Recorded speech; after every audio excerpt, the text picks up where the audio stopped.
want you guys to understand that there's not hate fueling me. Not in the way that society wants me to hate myself, at least. My weight loss journey, a personal reflection. It was at this moment that he knew. He f***ed up.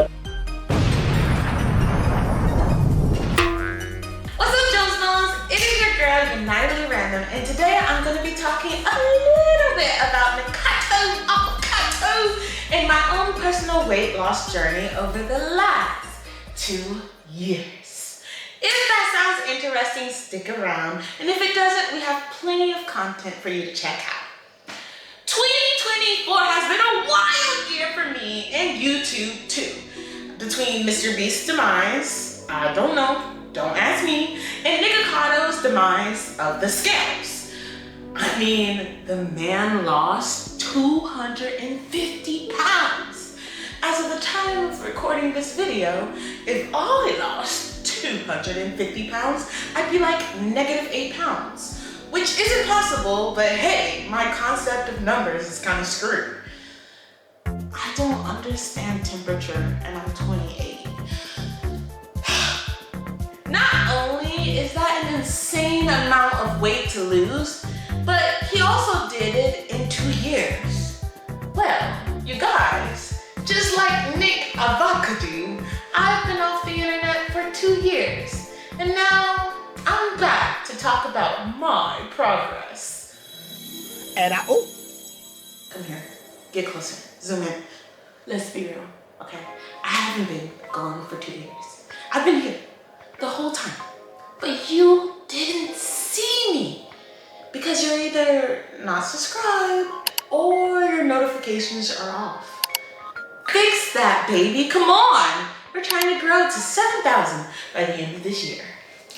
Now, before we move on to my personal weight loss journey over the last 2 years, let me be open about the Nick Avocado situation and my own personal feelings. Honestly, I don't care how he's branding this whole weight loss thing. If you want to romanticize weight loss, go ahead.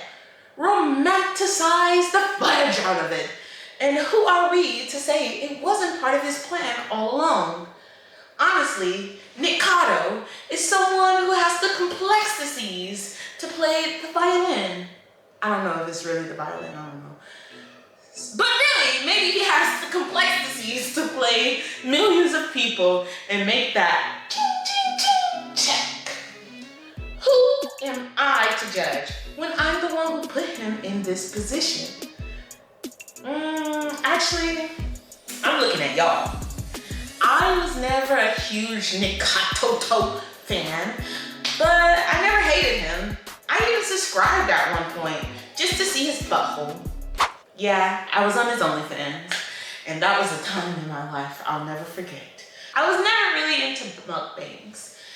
Though, now that I think about it, I am subscribed to all of his channels. Why the fuck you lying? Why you always lying? Oh my god, stop fucking lying. Always lying to me. Why you lying so much? Why you making it hard? Let's be honest. At the end of the day, he served his purpose. He entertained us. And that's all we really should expect from entertainment. Like myself, don't expect more. It's kind of like asking a lot. We're like, entertain me, but only in the way I want to be entertained. Ergo, feed yourself until you die, you fat muck. Don't copyright strike me, I don't know. As someone who's had a bit of a following on TikTok for being sexy and fat, I get it. It's hard not to let society sway you while also wanting to become a megastar.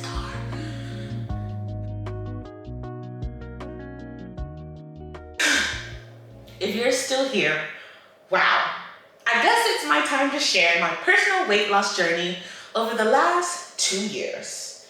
Spoiler alert, in the last 2 years, I've lost 14 kgs. Some of you are probably thinking, wow, that's not enough.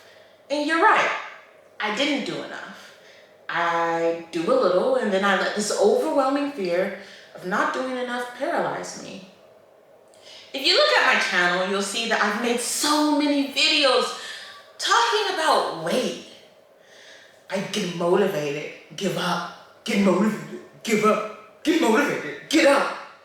It was like a constant loop. It was very non-demure of me, but my weight constantly yo-yoed. It has been quite the ride. A ride that started with obesity 3 and ended with obesity 2. Lane switching is fun! Yeah! My 2 years with passive dieting. Let's get a little into the background.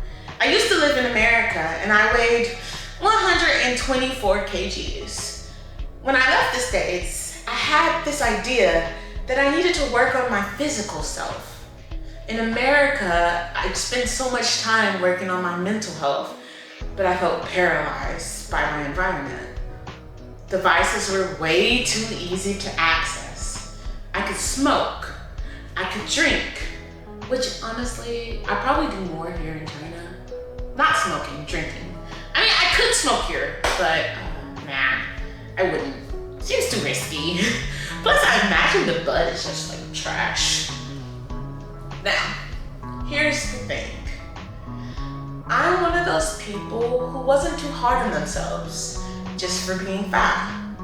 I kind of just accepted it. Every once in a while, I'd have a harder moment, but for the most part, I was okay.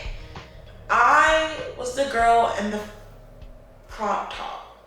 The fat girl in the crop top. Like legit.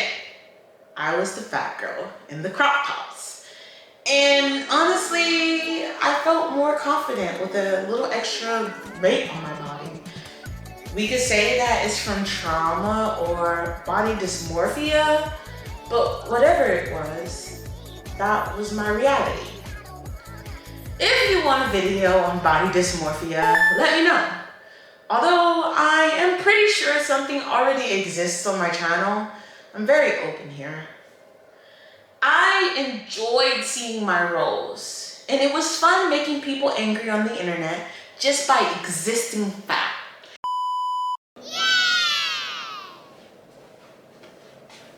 We had to switch lanes, so now we're in my office. Let's continue. Hi. How you doing? So a part of me wonders if Nick is doing on a larger scale what I was doing on a smaller one. Where would I be if I leaned into that more? I wasn't in the best mental space back then. I was stressed. I had no contact with my family, and I was in a marriage that just wasn't working. And on top of that, I was just living a life that I didn't feel worth living. When I was younger, I joke about my eating of the feelings. And after a while, that became real. As someone with ADHD, I was searching for stimulation in the world. And I found it in some honey lemon pepper wings. Those are my things, babies. Like, that's one thing I miss while being in China. But coming to China wasn't about finding connections. It was about finding balance and joy within myself. And let's be real, I got lost a few times. I got hurt, but I kept healing. The first time I stepped on the scale and recorded it, it was February 14th, 2023. I was 121 kgs. By March 1st, I was down 118 kgs. By April 1st, I was 115 kgs, but I felt hideous. By June 30th, I decided to get serious. I got a gym coach. I even made a video. But then my brother died. My father died. By January of this year, I was 112 kgs. I don't know how I did it. And my highest this year has been 115 kgs in March. My lowest, 109, which was a couple weeks ago. But it's easy to think losing weight will solve all of our problems. It doesn't. Today, let's celebrate progress, but also remind ourselves that true happiness comes from within. Yeah, I know. Thanks for joining me today, and I hope my story inspires you in your own journey, because in a way, it has inspired me to start my active weight loss journey, something that I've been quite afraid to do. I know that weight loss can be scary. Heck, look at me. I sometimes just wish I could kind of like go to sleep and wake off and the weight would already be off. But it's something that I know I have to actively pursue. And one thing in my mind about this active pursuance, if you will, is what if I don't do a good job? On my channel, I want to show my ups and my downs, and I want to be transparent with you guys. But I also want you guys to understand that there's not hate fueling me. Not in the way that society wants me to hate myself, at least. It's a very complicated feeling, or maybe it's not complicated at all to you, but we shall see. We shall see. We shall see shores at the seashore selling she's. Yeah. Much love and positive vibes. Let me know down below how much weight have you lost in the last 2 years, and let me know if there's anything that you would like to see while I'm living in China.